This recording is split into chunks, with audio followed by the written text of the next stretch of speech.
तर दिनांक 1 एप्रिल रोजी दोघांचे आपण अंतेश्वरच्या बंधाऱ्यासंदर्भामध्ये एक अभिनंदन केलं. तर त्या संदर्भामध्ये सन्माननीय आमदार साहेबांनी त्या संदर्भामध्ये खरं तर या तालुक्याचं दुर्भाग्य आहे की एखादी लोकप्रतिनिधी आपल्या प्रजेनं केलेल्या धरणे आंदोलनाची खिल्ली उडवते आणि तेही तालुक्याच्या जिव्हाळ्याचा प्रश्न, पाण्याच्या प्रश्नावर जर धरणे आंदोलन प्रजेनं केलं असेल आणि त्याची खिल्ली जर लोकप्रतिनिधी उडवत असतील तर हे तालुक्याच्या जनतेचं दुर्भाग्य आहे की आपण एका अशा लोकप्रतिनिधीला या ठिकाणी मतदारसंघाची काम करण्याची संधी दिली. सध्या आंदोलनामध्ये कमी संख्येत लोक सहभागी झाल्यामुळे साहेबांनी आमदार साहेबांनी सांगितलं की त्या किल्लीवर चेंगराचेंगरी झाल्या असं त्यांनी शिकवलं. आमदार साहेब स्वतः लाईव्ह बघत होते, तुम्ही पण त्या ठिकाणी होतात.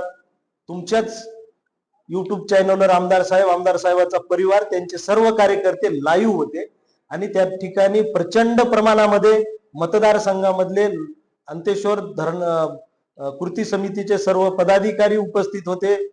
त्या भागातील सर्व त्या क्षेत्रातील लाभार्थी, शेतकरी, शेतमजूर मोठ्या संख्येने त्या ठिकाणी उपस्थित होते. म्हणून आमदार साहेबाच्या पायाखालची वाळू घसरली, म्हणून त्यांनी ही खिल्ली उडवली. आमदार साहेबांच्या पायाखालची वाळू जसं आपण म्हणता आणि आमदार साहेबांनी एकही निधी म्हणजे की तुम्ही पाईपलाईन जे उडीला पाणी जात आहे त्या पाईपलाईन उघडून दाखवा. आम्ही उदगीरच्या पाईपलाईनलाही विरोध केलता, त्या ठिकाणी गेलतो. 2017ला तुम्ही आमच्या सोबत होतात. असंख्य जवळपास 500 कार्यकर्ते घेऊन गेलतो. उदगीरची आपण त्या ठिकाणी चंद्रशेन पाटलांनी त्यावेळेस 2-3 वेळेस विहीर बुजवली होती आणि आमदार साहेबांनी चंद्रशेन पाटील त्यांच्या सोबत होते. एकीकडून चंद्रशेन पाटलाला विहीर बुजवायला लावायची आणि दुसरीकडे जाऊन गुत्तेदारासंग सेटलमेंट करायचे. हे आमदार साहेबांचे नखरे आता जनतेला कळाले. लोकप्रतिनिधीनं कसं वागायला पाहिजे आणि ते कसं वागत आहेत हे कळून चुकलंय. एकीकडे म्हणायचं मी थेंब जाऊ देत नाही आणि एकीकडे सभागृहात काहीच बोलायचं नाही, मी माझ्या पातळीवर बघतो म्हणायचं. पण या ठिकाणी प्रजा आता जनता इथली मतदारसंघातला शेतकरी जागरूक झालाय. जनतेने हे आंदोलन हातात घेतलंय. या परवाच्या 1 तारखेच्या धरणे आंदोलनावर तुमच्या लक्षात येऊन गेले आणि एकीकडे म्हणाले आम्ही या ठिकाणी विरोध करत आहोत. आम्ही विरोध आपल्या हक्काच्या पाण्यासाठी विरोध करत आहोत. आमदार साहेब म्हणाले तुम्ही उकडून दाखवा. आमचं बी म्हणणं आहे आमदार साहेबांनी हे पाणी नेऊन दाखवा, आम्ही उकडून दाखवू. पाईप उकडून दाखवतो.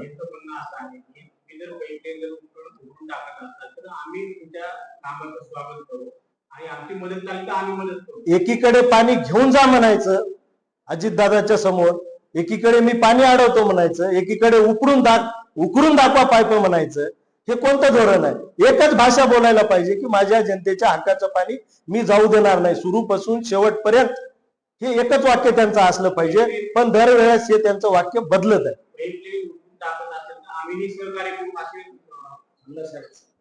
मग खिल्ली कशाला उडवायची? आपल्या प्रजेनं केलेल्या धरणे आंदोलनाची खिल्ली उडवायला नाही पाहिजे. त्या धरणे आंदोलनात त्यांनी सामील व्हायला पाहिजे. आम्हाला सपोर्ट करणार आहेत ना, मग आमच्या धरणे आंदोलनात त्यांनी ते बी या मतदारसंघाचे कोणीतरी आहेत, त्यांनी सामील व्हायला पाहिजे. राज्यात तुमच्या पक्षाची सत्ता आहे, तुमच्या पक्षाचे आमदार सुद्धा ते सहयोगी पक्ष मित्र पक्ष आणि एवढं सर्व काही असताना तुम्हाला या पाण्यासंदर्भामध्ये लढा द्यावा लागत आहे, संघर्ष करावा लागत आहे, रस्त्यावर उतरावं लागत आहे. तुम्ही या संदर्भामध्ये मुख्यमंत्री महोदयांना भेटा. आम्ही भेटणार आहोत. आम्ही वेळ घेतलेली आहे, आम्हाला वेळ देतील, मंत्री साहेब बी देतील, मुख्यमंत्री साहेब बी वेळ देणार आहेत.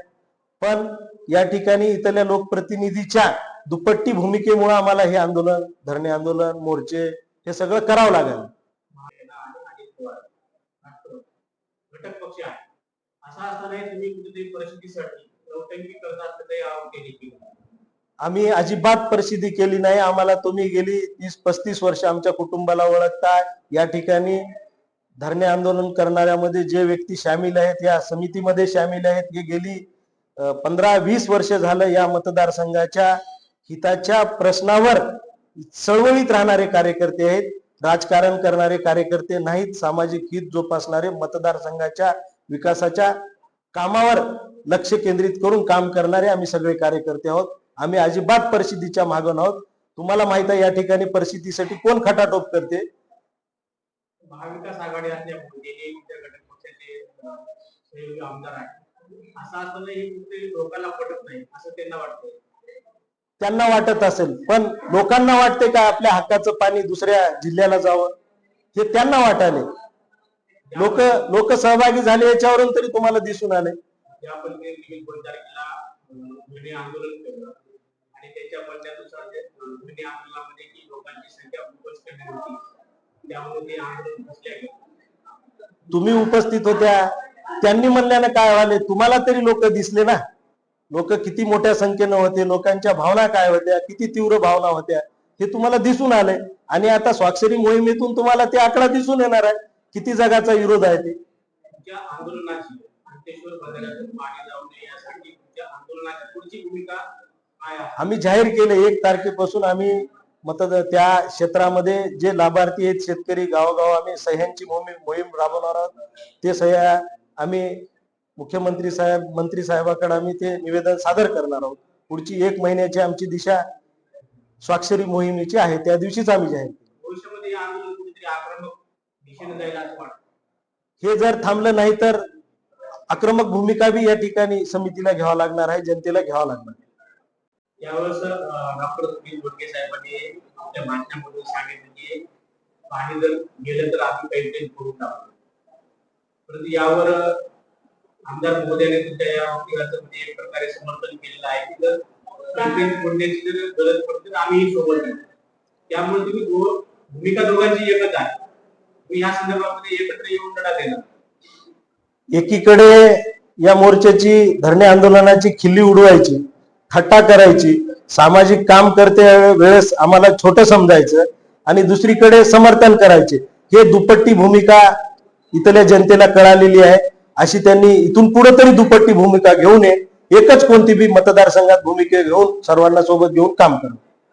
त्यांना खरं जर इथल्या जनतेचा काही उळका असेल तर त्यांनी त्यांची भूमिका स्पष्ट ठेवावी. या विकासाच्या संदर्भामध्ये एक प्रकारचा विकास आहे, तर या संदर्भामध्ये आम्हाला भेटणार तुमचे सिस्टम नाही, अजिबात नाही. त्यांचे विकासासंदर्भात त्यांचे बोलच नाही. त्यांनी दुसऱ्या जिल्ह्याला पाणी जावं असं त्यांचं धोरण आहे. आपल्या मतदारसंघाच्या विकासाच्या बाबतीत त्याला काहीच देणं गेलं नाही. ही योजना कशी फुगवता येईल तशी फुगवून आपलं हित कशामध्ये आहे ते पाहत आहे. आपण जर बघितलं तर एकीकडे शंकरराव धोडी आणि कृती समिती केलेली आहे आणि तुम्ही कृती समिती यामध्ये कुठेतरी काका पुंजाचं श्रीवादाची लढाई चालू आहे, त्याची जोरदार चर्चा चालू आहे. अजिबात कुठलाच वाद नाही. त्यांचे बी विषय तेच आहेत, आमचे थोडे वाढीव विषय आहेत. आम्ही कलंबर पुच्छ वितरिका असेल, माळेगावचं जयमल्हार उपसा सिंचन असेल, धोंड प्रकल्प असेल, अशा अनेक प्रश्न आमचे समाविष्ट आहेत. त्यांचे विषय आमचे विषय एकच आहेत. आमचा कुठंच वाद नाही. भविष्यामध्ये दोघं एकत्र येऊन लढा लढणार. त्या वेळेसचा काळ ठरवेल. त्या वेळेसचा काळ ठरवेल. आज काही निवडणुकीचा विषय नाही आहे. निवडणूक हे त्या वेळेसचे विषय असतात. आज मतदारसंघाच्या हिताचे प्रश्न जे आहेत ते आम्ही घेऊन या ठिकाणी मतदारसंघामध्ये आमची सर्व टीम या ठिकाणी काम करते. त्यांनी एक त्यांनी थोडा प्रश्न केलेला आहे की आता जे भाजपचे लोक भाजपमध्ये आलेले आहेत, निवडणुकीमध्ये जोरदार काम करून भाजपमध्ये आलेले आहेत आणि तुमच्या समाजमध्ये जर महाराष्ट्र पक्षात वाढवण्यासाठी काय योजना? महाराष्ट्रामध्ये सदस्य नोंदणी अभियान चालू असताना या ठिकाणी आमच्या पक्षाचा आमदार नसताना बी आम्ही 47,000 प्राथमिक सदस्य नोंदणी करून विक्रम करून दाखवलेला आहे. त्यामुळे या ठिकाणी आमचा पक्ष देशात 1 नंबर आहे, राज्यात 1 नंबर आहे, जिल्ह्यात 1 नंबर आहे आणि आपल्या तालुक्यात बी आमच्या पाठीवर कोणाची चव्हाण साहेबांची, संतोषरावजी हंबर्डे साहेबांच्या नेतृत्वाखाली आम्ही या ठिकाणी काम करत आहोत. 47,000 महाराष्ट्रामध्ये विक्रमी आकडा आहे. या ठिकाणी आमचे मोठी ताकद जरी नसली तर ही ताकद सदस्य नोंदणीमध्ये आम्ही दाखवून दिलेली. सामान्य कार्यकर्त्यांनी या ठिकाणी सदस्य नोंदणीचा जो आकडा आहे तो आम्ही या ठिकाणी दाखवून दिलेला.